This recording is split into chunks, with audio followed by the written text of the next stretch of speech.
예, 우리 한 구절 제가 먼저 읽고 우리 돌아가시면서 읽고 마지막 구절 같이 읽을게요.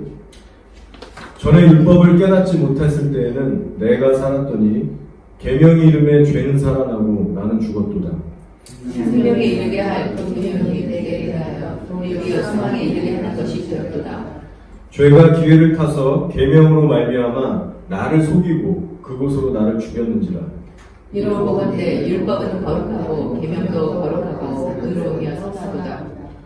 그런즉 선한 것이 내게 사망이 되었느냐? 그럴 수 없느니라. 오직 죄가 죄로 드러나기 위하여 선한 그것으로 말미암아 나를 죽게 만들었으니 이는 계명으로 말미암아 죄로 심히 죄되게 하려 함이라. 아멘. 네, 우리 사람은요 영혼 육으로 만들어졌습니다. 데살로니가 전서 5장 23절에 이런 말씀이 있어요. 평강의 하나님이 친히 너희를 온전히 거룩하게 하시고 또 너희의 온 영과 혼과 몸 세 개를 얘기합니다. 온 영과 혼과 몸이 우리 주 예수 그리스도께서 강림하실 때 흠없이 보존되기를 바란다라는 사도 바울의 말씀입니다. 자, 영은 하나님을 알고 의식하는 기관입니다. 그리고 혼은 우리의 인간적인 자아를 의미하고요. 이 육체는 감각을 의식하는 기관입니다. 그런데 사람이 죄로 인해서 타락하게 됐습니다. 그 결과 어떤 일이 발생했나요? 바로 하나님의 영에 반응하고 교제를 맺어야 될 이 인간의 영의 기능이 마비되고 타락되게 됐습니다. 그로 인해서 타락한 혼적인 사람으로 강등됐어요. 그래서 우리가 열심히 지정의를 사용해서 살아갑니다. 그런데 거기서 타락이 더 심해지니까 이 혼적인 기능마저 육신의 정욕과 탐욕의 노예가 돼서 지극히 육적인 사람이 됐습니다. 그래서 우리가 살고 있는 이 마지막 시대가요, 예수님께서 말씀하시기를 꼭 노아의 방주 시대와 같다라고 했는데, 노아의 시대 때 정말 하나님이 심판할 수밖에 없는 그 죄악상이 있었잖아요. 창세기 보시면 하나님이 그때 당시에 사람들을 어떻게 표현하셨냐면 그들이 육체가 됨이라는 표현을 하셨습니다. 완전 육신적인 사람이 된 거예요. 이성이 없는 짐승처럼 육의 본능으로만 살아가는 인간이 된 겁니다. 그리고 지금 우리가 살고 있는 이 시대도 점점 더 그러한 시대로 치닫고 있게 돼요. 여러분, 그렇다면 우리가 믿고 있는 이 예수 그리스도 복음에는 어떤 능력이 나타나고 있습니까? 고린도전서 6장 17절에 주와 합하는 자는 한 영이니라라고 했어요. 그들이 육체가 됨이라라는 이 하나님의 판단과 지극히 정반대 방향의 메시지를 던지고 있습니다. 십자가 복음의 능력은 타락한 인간을 육체적인 삶에서 건져내서 거룩한 예수님의 성품을 닮아가는 자로 변화시킵니다. 이것이 십자가 복음의 능력인 거예요. 이것이 육에서 영으로의 회복입니다. 다시 원점으로 회복되어지는 역사입니다. 여러분, 이 영적인 열매를요, 실제 삶 속에서 맺고 계십니까? 더 이상 나의 인간적인 가치관과 감정대로 사는 그런 인생이 아니라 정말 예수 그리스도의 뜻대로 성령의 통치 가운데 내가 그런 영적인 사람이 돼서 살아가고 있냐라는 질문이죠. 정말 천국 가는 구원받은 성도의 삶은 그렇습니다. 그래서 우리가 정말 예수님을 믿고 거듭났고 또한 지금 좁고 협착한 그 천국에 가는 길을 걷고 있다면 우리가 나눈 이런 말씀들이 명료하게 깨달아져야 되고요. 뿐만 아니라 이 부르심을 생명과 같이 귀하게 여기면서 날마다 이것을 붙잡는 그 마음이 있어야 된다는 겁니다. 그러나 안타깝게도 정말 거듭나지 못한 사람들은요, 우리가 지금 기뻐하고 진리로 받아들이는 이런 말씀들을 도저히 이해할 수 없게 됩니다. 왜냐하면 영적으로 죽어있기 때문에. 혼의 기능, 육의 기능으로는 이걸 이해할 수가 없는 거예요. 하늘의 천국의 비밀이기 때문에. 따라서 이런 복음의 말씀과 실제 삶의 능력에 대해서 사실 내가 정말 체험적으로 알기 위해서는요, 한 가지 선행되는 조건이 있습니다. 그것은 무엇이냐? 바로 내가 하나님 앞에 어떠한 존재인가를 뼈저리게 체험하는 사건이 필요해요. 이 과정이 필요합니다. 자, 그런데 이 너무나 중요한 과정을 우리가 어떻게 체험할 수 있을까요? 그 유일한 방법은요, 딱 하나밖에 없습니다. 바로 내 자신이 거룩하신 하나님의 영을, 실존하시는 그 하나님의 임재를 맞닥뜨려서 경험하는 수밖에 없어요. 인카운트하는 수밖에 없어요.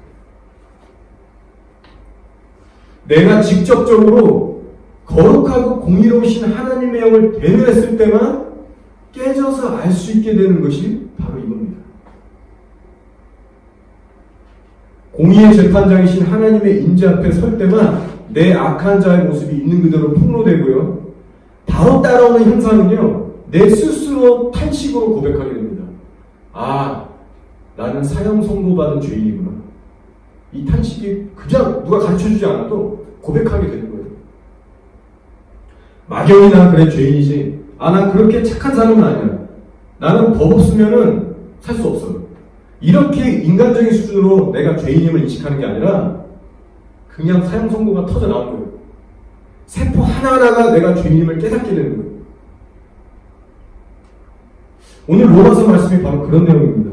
바울이 처음 하나님을 만났을 때 인간의 말로 설명할 수 없는 자기 붕괴와 충격을 다룬 사건이에요. 그 연장선에서 지금 진리의 말씀으로 고백하는 겁니다. 오늘 9절에 뭐라고 합니까? 전에 율법을 깨닫지 못했을 때에는 내가 살았더니 계명 이름의 죄는 살아나고 나는 죽었도다라고 하고 있어요. 바울이 말하기를 전에 내가 율법을 깨닫지 못했던 시절에는 내가 살았었다. 내 인간적인 이 기준, 내 마음이 막 살아서 날뛰었다.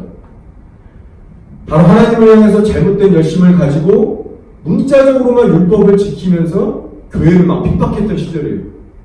예수 믿는 사람 막 잡아 막 핍박하던 그런 시절이잖아요. 근데 중요한 거는요, 사도 바울은 어렸을 때부터 지금 이 시기까지 한 번도 율법책을 떠난 적이 없었던 사람이라는 거예요. 그 유명한 가말리엘의 문화생 중에 수제자였고요. 어릴 때부터 율법책을 줄줄 외우고 실천하면서 살았던 사람이에요. 즉 표면적으로는 율법을 떠나본 적이 없어요. 오늘로 따지면 성경책 늘 끼고 살았던 사람이에요. 그런데 그가 얘기하는 거예요. 내가 율법을 깨닫지 못했다고 저는. 근데 바울이 예수님 진짜 만나고 뒤돌아보니까 과거에 내가 하나님을 정말 잘 믿었다고 굳게 믿고 순종됐는데 그게 아닌 걸 깨달은 거예요. 아, 다 육적이고 헛적인 신앙생활이었구나. 종교생활이었구나. 여러분, 오늘날 교회 안에요, 실제로 내가 정말 하나님을 만난 적이 없는데 내가 만났다라고 착각하면서 그렇게 미혹돼서 살아가는 사람들이 너무나 많아요. 우리 오늘 기도도 그런 내용 잠깐 나왔는데 성경은 늘 깨고 살고 새벽 기도도 나오고 여러 가지 선한 봉사일들도 하지만 늘 교회 와서 마당 뜰만 밟고 가는 겁니다. 하나님이 받으신 예배를 한 번도 드려본 적이 없고 실제 하나님을 만난 적이 없는 거예요. 그것이 제일 비참하고 두려운 일입니다. 나는 하나님을 만났고 천국 간다라고 생각하는데 실상은 아닌 거예요. 여러분, 우리에게 가장 중요한 거는요, 내가 아무리 하나님을 안다라고 고백하는 게 중요한 게 아니고 하나님 쪽에서 인정해 주시는 믿음, 하나님이 알아주시는 사람이 되어야 되는 것이 가장 중요한 일입니다. 그래서 저도 끊임없이 스스로 기도하며 물어봐요. 아, 내가 정말 주님과 지금 동행하고 있습니까? 나는 정말 하나님 안에 거하고 있습니까? 내가 정말 주님을 압니까? 주님 정말 나를 알아주십니까? 이런 기도를 늘 끊임없이 물어봐요. 그래서 가끔씩 인간적인 불안함이 억습할 때마다 하나님이 확실하게 알게 하셨던 간증들, 열매들을 다시 이렇게 뒤돌아보면서 다시 또 이제 마음에 확신을 갖고 그렇게 또 새롭게 현재 또 주님 만나고 그러고 전진하고 있습니다. 우리 이 사도 바울이요, 회심하게 된 이제 사건과 이것이 지금 연결이 되는데 어느 날 이 사도 바울이 다 이제 사울 시절이죠. 다메섹 도상을 가고 있었을 때였습니다. 근데 거기서 예수님을 실제 만나게 돼요. 그리고서 완전히 깨지고 뒤집어지게 됩니다. 성령의 빛이 그동안 건드려지지 않았던 타락한 혼과 육을 꿰뚫고 사울의 영을 만지기 시작했어요. 완전히 체험적인 사건이었습니다. 애매모호한 게 아니에요. 오늘날 많은 사람들이 내가 예수를 믿는데 진짜 그분이 내 안에 계신지 잘 모르겠습니다라는 사람들이 많습니다. 내가 정말 예수님을 평생 교회 다니고 믿어왔는데 내가 하나님이 나와 함께 계신지 그 확신, 구원의 확신부터 실제적으로 내 관계가 있는지 이런 여러 가지에 대해서 불안해하고 의심해하는 사람들이 있어요. 그런데 바울은요, 이런 질문이 나오지 않을 정도로 확실하게 만났어요. 확실하게. 여러분, 참 아이러니한 것은요, 사실 우리 하나님보다 존재감이 크신 분이 이 땅에 아무도 없습니다. 예를 들어 우리가 어떤 그냥 사람을 만나서 교제를 해도, 우리가 예를 들어 제가 어제 어떤 사람을 만났다라고 가정해보면 그 사람을 만나서 제가 대면해서 얘기하고 식사하고 헤어지고 오면 제가 그 사람에 대한 기억이 분명히 있습니다. 그 사람의 존재감을 제가 압니다. 관계성을 제가 기억해요. 체험했기 때문에. 근데 심지어 우주 만물을 창조하시고 그 엄청난 존재감을 가진 하나님을 만났다라고 하면서 정작 그분에 대한 존재감에 대해서 확신이 없는 거예요. 그분을 믿고 알아간다라고 하지만 관계성에 대해서 너무나 막연한 거예요. 체험이 없는 거예요. 여러분, 이런 것은 진짜 잘못된 신앙입니다. 대단히 잘못된 거예요. 그 크신 하나님을 맞닥뜨려서 내가 세포 하나하나가 죄인 걸 깨달아서 자아가 십자가에 관통됐다면, 그 체험이 있다면 내가 어떻게 그걸 헷갈릴 수 있겠어요? 여러분, 성경을 보면요, 하나님을 정말 만난 사람들의 공통적인 간증이 나옵니다. 바로 하나님의 거룩한 영을 실제로 경험한 사람들만 할 수 있는 고백이에요. 그것이 뭐냐면 바로 오늘 말씀에 나온 사도 바울의 고백입니다. 나는 죽을 수밖에 없는 죄인이구나. 스스로에게 사형 선고를 내려요.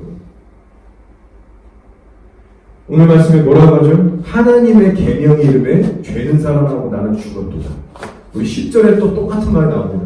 생명에 이르게 할 그 계명이 내게 대하여 도리어 사망에 이르게 하는 것이 되었도다.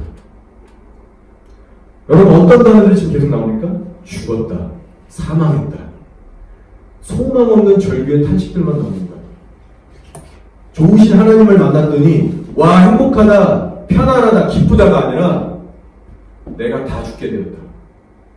탄식과 1%의 소망도 없는 절규가 지금 나오고 있다는 거예요. 오히려 내 안에 죄가 살아나고 깨달아지는 거예요. 그래서 스스로에게 사형 선고를 내리는 겁니다. 왜 그렇습니까? 바로 거룩한 이 하나님의 인재를 맞닥뜨리니까 거룩함이라고는 0.1%도 없는 우리 인간의 타락함이 느껴지는 거예요. 이 갭이 얼마나 큰지가 인재 안에서 경험되는 겁니다. 목사님이 누가 가르쳐줘서 깨닫는 게 아니라 내 영이 이것을 직감하고 체험하는 거예요. 여러분, 우리가 정말 예수님을 만났다면 다른 영적 체험은 못해도 괜찮아요. 근데 이 죄를 죄로 깨달을 수 있는 이 존재적인 이 회개가요, 반드시 일어나야 됩니다. 사람이 자기가 어떤 존재인지를 있는 그대로 아는 일은요, 오직 창조주신 하나님을 맞닥뜨릴 때만 깨닫게 됩니다. 사람을 디자인하고 만드신 창조주 하나님 임재 앞에 서봐야 존재론적으로 내가 누구인지를 깨달아요. 제가 말씀드리는 것은 내가 어떤 거를 좀 더 잘하고 못하고, 어떤 나의 장점, 단점, 나는 어디에 흥미가 있고, 이런 걸 얘기하는 게 아니라 존재론적으로 깨닫게 된다는 거예요. 내가 누군지, 어디로부터 왔는지, 나의 운명은 어떻게 될 것인지, 이 굵직한 것들을 깨닫게 되는 거예요. 한 방에. 그리고 거기서부터 사람의 인생은 새롭게 시작됩니다. 바울이 다메섹에서 지금 예수님을 만나기 전에 나름 자기가 죄인인 걸 인정했어요. 근데 인간적인 수준이었어요. 근데 성령을 통해서 하나님의 계명이 있는 그대로 계시되니까 나 꼼짝없이 죽게 되었구나. 하나님 앞에 벌벌 떨고 엎어지게 됐습니다. 여러분, 하나님의 임재 우리가 소위 말하는데요. 사실 하나님의 임재에는요, 거룩한 공의 속성이 들어가 있습니다. 그래서 인간과 하나님 사이에 죄의 문제가 해결되지 않은 채 그분이 임재하잖아요. 그럼 거기가 바로 사형 선고장이 되는 거예요. 그래서 하나님을 보면 살아남을 자가 없다는 말이 괜히 나오는 게 아닙니다. 재판장이신 주님이 딱 맞닥뜨리면 거기가 바로 재판장이 되고요. 순간 사형 집행장이 되는 거예요.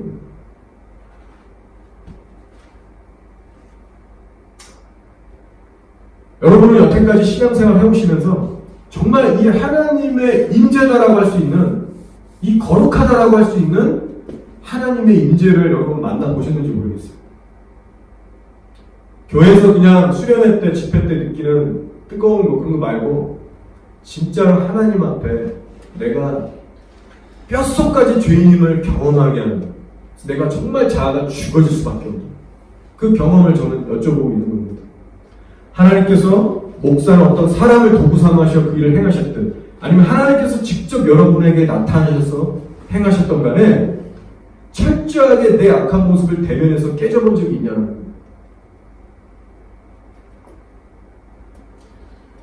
여러분, 사도 바울은요, 지금 이런 놀라운 하나님을 만나는 이 경험을 교회 건물에서 지금 경험한 게 아닙니다. 어느 회당에서 경험한 게 아니라 전혀 예상치 못했던 길거리에서 경험했어요. 길거리에서. 저와 여러분이 교회라는 건물을 다닌다고 해서 다 하나님을 만나는 게 아닙니다. 때와 장소, 시간도 주님은 구애받지 않으세요. 근데 현실은 이렇습니다. 많은 사람들이 평생 수십 년을 교회를 다녀요.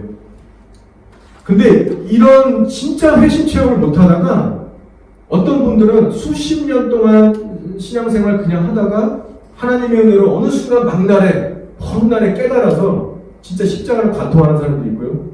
어떤 또 많은 분들은 예수님을 처음 만난 그날 그 즉시 사도 바울처럼 이런 경험을 한 사람도 있어요. 중요한 건 횟수가 중요한 게 아니라 결국은 뺑뺑 돌아가든 빨리 가든 이 영적 체험을 해야 된다는 거예요. 하나님 앞에 내가 얼마나 큰 죄인지를 깨달아야 돼요. 이 포인트를 다 도착해야 돼요, 결국은. 바울처럼 이런 기가 막힌 체험까지는 아닐지라도 방법면에서는 바울과 같지 않아도 됩니다. 하지만 예수 믿는 모든 사람들은 이 전적 타락을 성령의 조명 가운데 관통돼야 된다는 거예요. 그래야만 진짜 십자가를 깨닫고 붙잡게 됩니다. 이것이 복음과 직결되어 있어요. 제 간증을 잠깐 하면 아는 분도 계시겠지만 저도 진짜 하나님을 만나 거듭나서 진짜 그분을 안다라고 할 수 있는 수준으로 그분을 진짜 만난 거는요, 초등학교 2학년 때입니다. 어느 교회에서 제가 일이 일어난 게 아니고요, 수련회 가서 이런 일을 겪은 게 아니라 저 혼자 방에 있을 때 하나님이 찾아오셨어요. 모태신앙이었고요. 저도 어릴 때부터 교회를 다녔습니다. 특별한 열심 없이 그냥 순수하게 제가 다녔고, 제 기억으로 막 초등학교 1학년 때 막 전도해서 데려간 적도 있고 상도 받은 적 있고, 근데 그냥 그렇게 다녔죠. 가끔 빼먹을 때도 있고 오락실 갈 때도 있고. 근데 제가 아직도 기억나요. 제가 초등학교 2학년 때 신림동에서 살았는데, 서울. 제가 책가방을 메고 학교가 끝나고 이제 집으로 갔어요. 저희 집이 그때 2층 집 주택이었는데 2층으로 올라가려면 그 정문 말고 옆에 쪽문을 열고 이렇게 샛길로 쭉 올라가면 이렇게 계단이 나옵니다. 아직 다 기억이 나요. 그래서 제가 평소처럼 이렇게 쭉 올라가서 제 방에 딱 들어갔어요. 부모님은 부엌인가에 계셨습니다. 제가 방에 딱 들어갔는데 갑자기 느닷없이 벼락같이 하나님의 진노가 쏟아지는 거예요. 초등학교 2학년짜리인데 봐주시는 거 없더라고요. 그냥 하나님의 진노와의 공의가 막 임하는데 제가 뭘 알겠어요. 성경 제대로 읽어본 적도 없는데. 근데 제 영이 그걸 알더라고요. 아, 하나님이라는 탄식이 나오는데 말이 안 나와요. 그러면서 이게 마치 무슨 악몽 꿀 때 이렇게 움직이기 힘든 것처럼 목소리도 안 나오고 신음소리만 이렇게 희미하게 밑에서 나오는데 제가 그냥 철포덕 주저앉았습니다. 그래서 완전 철포덕한 걸레처럼 그렇게 하나님 앞에 완전 굴복되고 자빠져서 죽는 느낌이 났어요. 그래서 제가 나 이러다 진짜 죽겠구나. 그래서 밖에 계신 부모님 막 부르려고 하는데 목소리도 안 나오고 아무도 나를 도와줄 수 없구나. 그냥 이 상태, 무기력 상태에 그냥 빠지게 되는 거예요. 그래서 막 신음하면서 하나님 살려달라고 막 하는데 잘 몰랐어요. 근데 느껴지는 건 있었습니다. 내가 하나님 앞에 서보니까 엄청나게 죄인 게 느껴지는 거예요. 나 진짜 사형 선고 받았구나. 나 죽었구나. 나 그냥 이대로 끝이구나. 그 느낌이 그냥 막 몸 전체에 흐르는 겁니다. 그렇게 시간이 얼마나 흘렀는지 모르겠는데 그렇게 오랜 시간을 아니었어요. 그렇게 막 제가 정말 견딜 수 없을 정도로 터져나갈 것 같은 막 그런 걸로 있는데 갑자기 어느 순간 옆에 또 다른 존재가 느껴지는 거예요. 근데 이분은 분위기가 따스했고 평안했고 나를 도우러 오신 분임을 제가 직감했습니다. 이분이 바로 예수님이셨어요. 눈으로는 보이지 않았는데 영적으로 뭔가 이렇게 실루엣같이 확실한 존재감이 느껴지는 거예요. 크기도 느껴집니다. 이 영안으로 느껴지는 게 그냥 사람만한 키였어요. 근데 이분이 음성이 들리는데 제 안에 들리는 거예요. 내가 네 안에 들어가도 되겠니? 제가 그렇습니다. 들어오시라고 영접을 하니까 이분이 천천히 오시더니요. 제 안에 싹 무슨 연합하듯이 싹 들어오더니 슉 제 안에 들어오신 거예요. 말로 표현을 잘 못하겠어요. 그리고 그 순간 하나님의 쏟아지는 진노가 싹 그쳤습니다. 마치 그냥 비 한순간에 그치듯이. 그러더니 제 안에 계신 성령께서 하신 기도가 아바 아버지, 하나님을 아버지로 섬기게 하시니 감사합니다. 이 기도를 제가 한 거예요. 초등학교 2학년 때. 나중에 보니까 바울이 그런 성경 말씀을 기록해놨더라고요. 취약성경에. 그러면서 그때 하나님의 음성을 이것저것 듣게 됩니다. 그리고 그때부터 제가 하나님의 또 다른 인격이 제 안에서 살아 숨쉬는 걸 느꼈어요. 그래서 방문을 나중에 정신 차리고 나갔는데 부모님이 부엌에 계셨는데 제가 이거에 대해서 굳이 얘기 안 했습니다. 너무 어렵기 때문에 누구나 다 이런 체험하는 줄 알고 또 시간이 지나니까 그냥 잊고 살았어요. 근데 그 사건을 경험한 후에 지금 되돌아보니까 그래요. 그 전에 제가 뭐 교회 다니고 예수님 영접기도 하고 뭐 다 했거든요. 근데 진짜 하나님을 안 게 아니었어요. 제가 그 시작 후부터 성경을 보는데 말씀이 꿈틀꿈틀대면서 이게 진짜 입으로는 다른데 여기 들어가니까 이게 막 박히는 느낌이 들 때가 있었어요. 막 쓰고 아프고 그래서 제가 막 성경 덮고 안 읽고 이런 신비한 체험들을 많이 했습니다. 그런데 중요한 건 뭐냐면 제가 방종의 길을 걸어가기 시작했어요. 사춘기 되고 막 이러면서 20대 되면서 가장 중요한 자기의 십자가, 이 자아를 못 받고 좋은 길을 걸어가야 되는데 이거를 몰랐던 거예요. 성경에 이미 다 나와 있는 내용인데 제가 그걸 안타깝게 보지도 않았고 누군가가 나한테 진실하게 호소하면서 말씀해주는 사람도 없었어요. 그냥 나는 진짜 그렇게 생각했어요. 이제 나는 천국 땅은 당장이니까 이 땅에서는 그냥 내 마음대로 적당히 살고 그리고 천국 가면 되는구나. 막 살았어요 진짜. 그리고 이따금씩 살아있기 때문에 하나님 주신 경고와 이런 무서운 것들도 있었습니다. 이러면 안 되지. 하지만 이 자아가 충만해지더라고요. 이 십자가 못 박는 이 도를 모르니까 뭐 기도 당연히 안 하고 뭐 진짜 막 그렇게 막 사니까 자아가 충만해져서 하나님 두려운 것도 점점 사라지고요. 십자가가 막 다 흐려지더라고요. 그래서 결국 하나님이 저를 막 이래저래 치셔가지고 혼난 다음에 제가 와서 계속해서 지금 하나님의 공의 가운데 거룩 가운데 지금 저를 만지고 계세요. 여러분 정말 제가 이 사건을 통해서 바울과 같은 탄식을 했는데요. 제가 경험한 하나님은 처음부터 막 인자하고 사랑하고 따스한 이런 임재가 아니었습니다. 물론 하나님이 저를 찾아오신 그 사건 자체가 사랑의 하나님의 섭리였어요. 그러나 주님께서는 먼저 저에게 알게 하신 것은 죄에 대한 사망이요. 예수 그리스도 앞에 돌아오지 못한 수많은 이 땅의 자녀들은 진노의 자녀의 상태 가운데 있다는 것을 알게 하신 겁니다. 이거 진짜 성경적인 거거든요. 그래서 제가 이제는 어떻게 살아야 되는지 주님 안에서 알게 됐어요.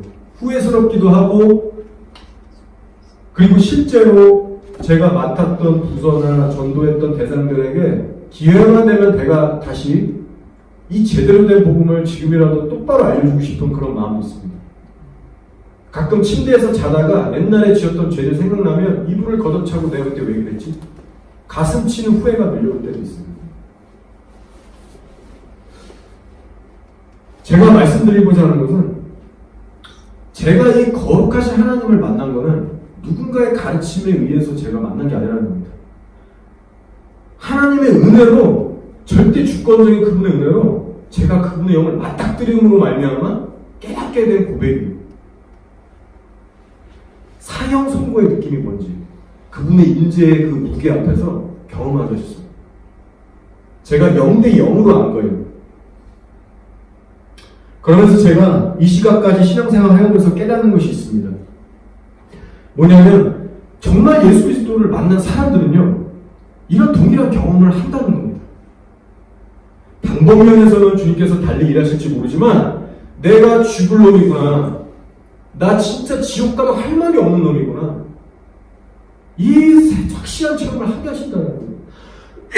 그래서 이 죄에 대한 철저한 인식을 가지고 날마다 십자가를 놓지 않고 좁은 길을 걸어가는 자, 이런 사람들의 특징이 바로 이거예요. 그러나 여러분 생각해 보세요.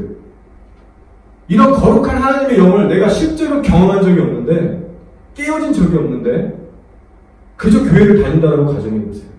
막연한 하나님의 사랑, 날 위해 죽으신 그 십자가 사랑을 붙들고 믿는다고 하고 그렇게 나름 좋은 일을 하면서 그렇게 신앙생활을 하지만 진짜 하나님 앞에 내가 이게 관통되고 죽어진 적이 없기 때문에 나를 부인하고 좁은 길을 간다는 걸 이해를 못하는 거예요. 본질적으로 내가 하나님 앞에서 깨지고 죽어본 적이 없기 때문에 애통한 자의 심령이 뭔지를 모르는 거예요.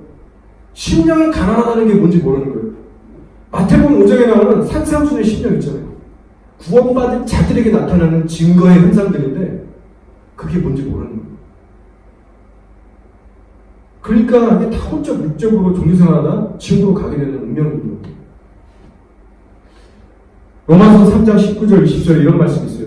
우리가 알거니와 무릇 율법이 말하는 바는 율법 아래에 있는 자들에게 말하는 것이니 이는 모든 입을 막고 온 세상으로 하나님의 심판 아래 있게 하려 합니다. 그러므로 율법의 행위로 그의 앞에 의롭다 하심을 얻을 육체가 없나니 율법으로는 죄를 깨달음이라고 했어요. 율법 곧 하나님의 말씀은요, 이스라엘 백성에게만 주신 게 아닙니다. 성경에서 증거하듯이 모든 세상 사람들의 입을 막고 변명 못하게 하는 그 도구로 주셨어요.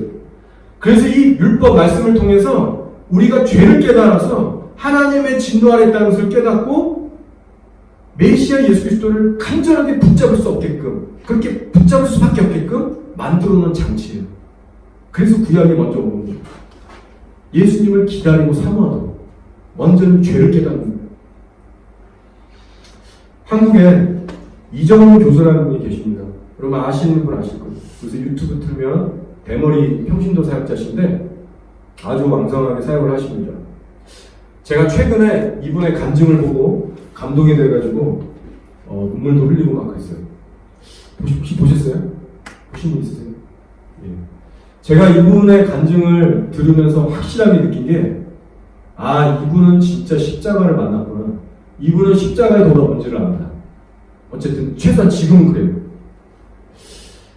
이분에서 제가 잠깐 나누기 원하는데, 이분은 종자연이라고 하는 줄임말인데요. 거기 단체에서 거의 이렇게 리더격으로 활동을 해온 분입니다. 이 종자연은 기독교를 대적하는 단체예요. 온갖 수법을 다 동원해서 기독교 세력을 진짜 좌파 세력처럼 좌천시키고 파쇄하려는 그런 단체예요. 이분은 현재 울산대 법학 철학 교수고요. 과거 한때 실제로 스님이 돼서 불자 생활을 했습니다. 그러다가 군대에 들어가서 군법사라고 하죠, 군종. 그래서 우리 목사님들은 우리 기독교 예배 인도하는 것처럼 이분은 실제로 스님으로 막 그런 거 장교가 돼서 불교식 예배를 또 드린 거예요. 그러다가 나중에 이제 그 청산하고 계속 학문을 연마합니다. 근데 특별히 이분이 기독교가 이분한테 뭘 잘못한 게 하나도 없어요. 얘기 들어보니까. 근데 기독교인들이 꼬리 베기 싫었대요. 맨날 쟤네들은 설치고 하여간 이게 사단의 영의 역사니까 완전 싫어했던 겁니다. 그래서 그 똑똑한 머리와 열정을 예수님 핍박하는 데 다 쓴 거예요. 그래서 실제로 우리나라 왜 고속도로 타고 가다 보면 고려은단 회사에서 간판 건 지저스 러브유 뭐 이런 거 있잖아요. 이것도 이분이 열심히 막 법적으로 막 해가지고 한동안 이게 다 철거됐었습니다. 그랬다가 요새 다시 이게 회복됐거든요. 이 일도 그분이 한 거라고 합니다. 그리고 종교편향방지법이라고 하고 이제 전문용어로는 국가공무원법 개정안이라고 하는데 이게 뭐냐면 장로나 집사 같은 목사 같은 저희들이 그죠? 길거리에서 예수님 전하잖아요. 그럼 법적으로 이걸 막고 형사처벌 받게 되는 이 법을요 이분이 진짜 막 추진해야 하는 거예요. 앞장서서 입법하려고 그렇게 하고 있는데 예수님 맞아 뒤집어진 사람입니다. 자, 이분이 이제 짧게 얘기하면 어떻게 하면 기독교를 박살낼 수 있을까? 이 생각만 하고 무섭게 하늘을 연마하는 거예요. 그래서 어느 날 더 깊게 제대로 연구해야겠다 싶어가지고 이분이 교회사, 종교개혁부터 성경을 실제로 읽고요. 아침에 일어나면 꼭 큐티한 사람처럼 성경 연구하고 종교개혁 다 꿰뚫고 우리나라의 역사 다 꿰뚫고 그렇게 진짜 정말 제대로 공부한 거예요. 웬만한 목사님보다 더. 근데 이분이 그런 고백을 하더라고요. 근데 이 종교개혁 막 공부하고 성경 보니까 가끔씩 은혜를 받는 거예요. 이분은 그래서 두려웠대요. 와, 진짜 살아계시면 안 되는데? 그럼 두려우면 다시, 나 세뇌당하는 거야. 이러면서 정신 차리고 다시 공부하고. 근데 막 종교개혁법 막 순교자들 나오잖아요, 멋지게. 그리고 우리나라 역사를 공부하니까 교회사랑 연결이 되고 뗄 수가 없는 거예요. 하나님의 손길이 느껴지는 거예요. 그럼 또 막 은혜 받다 겁나서 다시 막 이러고. 그리고 집에 오면은 시간 아끼려고 CTS TV를 항상 틀었대요. 기독교 방송. 그래서 목사님들 유형별로 나누면서 이분은 이래서 안 되고 저분은 저래서 안 되고 비꼬면서 재밌게 본 거예요. 그러다 은혜 받는 거 무서워. 그러면서 이제 어쨌든 계속 그렇게 인간적으로 실제로 교회를 핍박하는 일을 했었습니다. 그래서 이분 아내분도 엄청 지성인이신데 아유 부부가 그냥 한마음이 돼서 남편을 암자로 보내요. 그래서 마치 무도를 닦고 온 사람처럼 전략 제대로 세우고 공부 열심히 해가지고 딱 그 플랜 짜갖고 알아. 수련회처럼 간 거예요 혼자. 그래서 저기 어디 경기동 같은 건 어제 산 깊은 곳에 무슨 구렁이가 엄청 크게 나왔다는 그런 소문 있는 절간 암자에 들어가요. 그래서 이분이 거기서 학문을 연마하는 거예요. 노트북 피고 책 피고.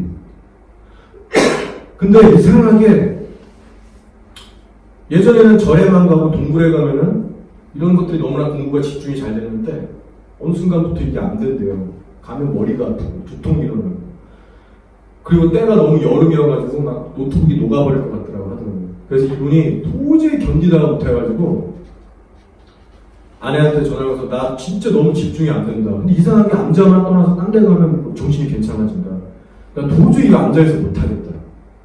그래가지고 집으로 간다고. 그래갖고 집으로 갔습니다. 가가지고 이분 말로는 아침에 출발해서 양평 끼고 이렇게 가는데 밀려가지고 좀 늦은 전심에 도착을 했대요. 그래서 배가 고파서 아내분에게 좀 식사 좀 차리라고 그렇게 부탁하고 자기는 CTS를 튼 거예요. 이렇게 소파에 앉아서 CTS를 트는데 마침 어느 목사님이 나와가지고 설교를 하는데 그 내용이 뭐냐면 나는 죄인입니다라는 이 설교를 주제로 했다고 합니다. 죄인에 대해서 얘기하는데 이분이 평소처럼 그래? 너네나 똑바로 살아 이러면서 조롱을 또 이제 트집 잡고 한 거예요. 그게 이제 이 사람의 취미생활이었어요. 그래서 그 목사님이 죄 얘기하길래 죄를 가지고 그래 니나 똑바로 사세요. 그래서 막 랩하듯이 그렇게 불평을 막 했대요. 그렇게 하고 있는데 갑자기 어느 순간 머리부터 발끝까지 그게 하나님의 임재였던 거예요. 더 이상 입이 굳어지고 말이 안 나오기 시작했습니다. 이분 표현의 말로는 언어를 잃어버렸대요. 그러더니 내가 왜 이러지? 이런 생각이 들면서 갑자기 몸에 두려움이 오면서 함부로 전혀 말할 수가 없게 됐다고 합니다. 그러면서 이분이 고백하는 게 세포 하나하나가 내가 죄인이구나를 느꼈어요. 그래서 이분이 시키지도 않았는데 소파에 내려와서 땅바닥에 엎드렸더니 부들부들 떨기 시작했대요. 갑자기 자기 입에서 탄식이 나왔답니다. 나 죽었다. 나 정말 사형 선고 받았구나. 내가 이대로라면 지옥 가도 할 말 없는 죄인이구나. 이거를요 머리부터 발끝까지 느끼십니다. 언어를 잃어버렸고요. 거기서 굳은 채로 부들부들 떨면서 하나님의 임재 앞에 그렇게 그냥 뻗어버린 겁니다. 아내는 여전히 지금 부엌에서 준비하고 있고. 시간이 흘러요. 이분 표현으로는 엄청난 시간이 흘렀던 것 같아요. 근데 사실상 그렇게 흐른 게 아닌데. 근데 이분이 시간이 막 지나면서 서서히 몸은 움직여지더래요. 그래가지고 이분이 살짝 이렇게 딱 일어났는데 여전히 말을 못하고 있는 상태입니다. 근데 이분이 잠깐 덧붙여 말하면 이분이 기독교를 파헤치기 위해서 적을 알아야 이긴다라고 해가지고 막 한참 그때 로마서를 보고 있었대요. 근데 로마서를 이분이 즐겨봤던 게 이분이 법학, 철학 이런 걸 해서 그런지 그 재판장에서 실제로 이루어지는 그 분위기와 이런 프로세스를 잘 아시나 봐요. 근데 로마서를 보면 사실 그런 게 있거든요. 흡사하게. 그래서 이분이 죄가 뭔가 이 로마서를 특별히 나름 이렇게 공부하면서 이 기독교인들이 뭘 생각하는 거지? 이 고민을 나름 했다고 한 거예요. 그 시즌에. 근데 하필 이 죄의 문제에 대해서 딱 하나님이 임재감을 건드리니까 이분이 그게 막 깨달아지는 거예요. 근데 아직까지는 예수님을 영접한 상태는 안 됐어요. 근데 어쨌든 막 죄 때문에 이분이 막 꼼짝달싹 못 사는 거예요. 그래갖고 일어나가지고 부엌에 차려놓은 밥을 먹는데 이게 무슨 맛인지 전혀 감각이 안 오더래요. 그래서 밥을 후딱 대충 먹고 아직도 정신을 못 차리고 말을 못 해갖고 밖으로 나갔대요. 밖으로 나갔는데 이분이 평소에 짜증 많이 내고 불평불만하는 사람이었대요. 그래서 왜 우리 집 앞은 맨날 이렇게 더럽고 좁고 애들은 시끄럽게 돌아다니는가 맨날 그랬는데 밖에 나갔는데 딴 세상인 거예요. 땅바닥에 튀어나온 잡초도 너무 사랑스럽게 보이고 시끄럽게 하는 애들이 버리고 간 자전거도 사랑스럽게 보이고 나무가 막 반짝반짝 빛을 내면서 자기한테 마치 살아있는 것처럼 느껴지더래요.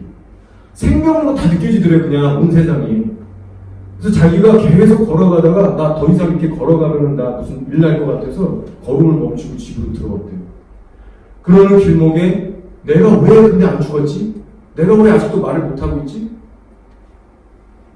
나는 분명히 죄인이라서 지금 당장 죽는 것밖에 없는데 죽음밖에 길이 없는데 나 왜 이렇게 멀쩡하게 살아있지? 이런 질문이 갑자기 들더래요. 그러더니 갑자기 폭포수처럼 그동안 자기가 공부하려고 읽었던 그 복음의 말씀, 예수님이 왜 우리를 위해서 십자가에 죽었는지 그 십자가의 고난이 막 깨달아지면서 예수님의 복음이 들어온 거예요. 그래서 이분이 거기서 눈물을 흘리시면서 내가 창조주신 예수님 당신을 이제 사랑한다고, 당신만을 위해서 내가 살겠다고 그렇게 눈물을 흘리면서 뜨거운 첫사랑이 이제 부어진 거예요. 엄청 제가 이 대목에서 저도 막 감동받아서 눈물 흘렸거든요. 한번 보세요. 그래서 이분이 그 즉시로 그 자기에게 말씀 이제 깨닫게 한 그 목사님을 찾아가요. 실제로 찾아가서 나 예수 믿게 됐다고 그렇게 하고 기도하고 그 후부터 이제 또 아내 전도해서 하나님 지금 돌아오고 아주 그냥 불도저처럼 하나님을 위해서 그렇게 지금 살아가고 계십니다. 제가 사실 이분의 간증을 들으면서 눈물이 났던 감격이 들었던 이유는요, 이분이 지금 어떤 하고 있는 놀라운 삶 이런 것 때문이 아니라 이분의 간증 그 속에서 발견되는 정말 그 십자가의 도가 이렇게 능력이 정말 있구나. 그리고 정말 하나님 살아계셔서 교회를 정말 이렇게까지 대적했던 그 사람을 깨뜨리시고 예수님을 사랑하는 자로 변화시키는, 정말 자기가 죽을 죄인이라는 걸 깨닫게 하셔서 변화시키는 이 과정이 너무나 은혜스러운 거예요. 이분 진짜 하나님 만났구나. 이분은 가짜가 아니다. 진짜 관통됐구나. 그걸 제가 느낀 거예요. 그래서 제가 이분을 위해서 기도가 이렇게 나오더라고요. 이분만큼은 정말로 끝까지 마음 변하지 않고 풍전등화 같은 이 나라는 사회에서 정말 빛이 되게 해달라고 그렇게 기도가 나오더라고요. 말씀을 정리하겠습니다. 여러분, 성경에 나온 복음은요, 지금 제가 여태까지 쭉 나눴듯이 확실한 회심과 열매를 맺게 합니다. 예수님의 십자가를 만난다는 건 죄에 대해서 진지하고도 전 인격적인 영적 체험을 수반하게 돼 있어요. 여러분, 만약 이런 체험이 없으시거나 이 부분에 대해서 불안하시거나 자신이 없으시면 이제부터 기도를 하시면 됩니다. 하나님께서 나를 강렬히 찾아오시고 만지셔서 내 영안을 진짜로 여셔서 내가 어떠한 존재인지를 깨닫게 되는 그 은혜를 우리가 간구할 때 주님은 분명히 주십니다. 그래야만 진짜 예수님이 누군지 알게 되고요. 그분만을 생명다에 내가 붙잡게 됩니다. 나를 못 박는다는 게 뭔지 알게 돼요. 그리고 그 후에는 성령의 역사로 말미암아 예수님을 뜨겁게 사랑할 수밖에 없게 되고 우리의 삶 전체를 드릴 수밖에 없는 은혜가 우리의 심령 가운데 역사되기 시작합니다. 그래서 우리가 그 받은 은혜를 또한 등한시 여기지 않기 위해서 끝까지 그 마음 지키는 싸움이 또 계속 유지되는 겁니다. 제가 알기로 저를 포함해서 여기 계신 분들은 나름 이미 오랜 시절 교회 생활 하셨지만 어느 시점에 가서야 십자가를 제대로 만나서 진짜 복음 붙들고 살아가시는 걸로 제가 알고 있어요. 이제 우리들의 인생에 있어서 가장 중요한 일은 오직 예수 그리스도를 사랑하고 순종하는 일입니다. 그리고 그 길 끝에는 우리가 기대할 수 없고 상상할 수 없는 천국이 기다리고 있는 거예요. 로마서 6장 11, 13절 말씀 제가 읽어드리겠습니다. 이와 같이 너희도 너희 자신을 죄에 대하여 죽은 자요 그리스도 예수 안에서 하나님께 대하여는 살아있는 자로 여길지어다 라고 했어요. 그러므로 너희는 죄가 너희 죽을 몸을 지배하지 못하게 하여 몸의 사욕에 순종하지 말고 또한 너희 지체를 불의의 무기로 죄에게 내주지 말고 오직 너희 자신을 죽은 자 가운데서 다시 살아난 자 같이 하나님께 드리며 너희 지체를 의의 무기로 드리라라고 했습니다. 중요한 것은 이제 우리가 죄에 대해 죽은 자로 여길 것만이 아니라 실제로 성령으로 내 육의 본성을 죽이고 제어하며 살라고 바울이 말씀하고 있습니다. 죄가 너희 죽을 몸을 더 이상 지배하지 못하게 하라. 그것에 순종해서 죄의 종로를 다시 하지 마라. 굳게 서서 육의 행실을 죽여라. 그리하면 살 것이다 라고 하고 있어요.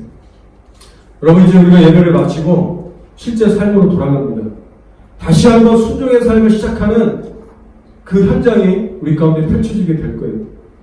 여러분 이제 예수 그리스도만을 정말 기쁘시게 하는 그 일에 올인하시는 저와 여러분들에게를 예수 그리스도로 축원합니다. 아멘.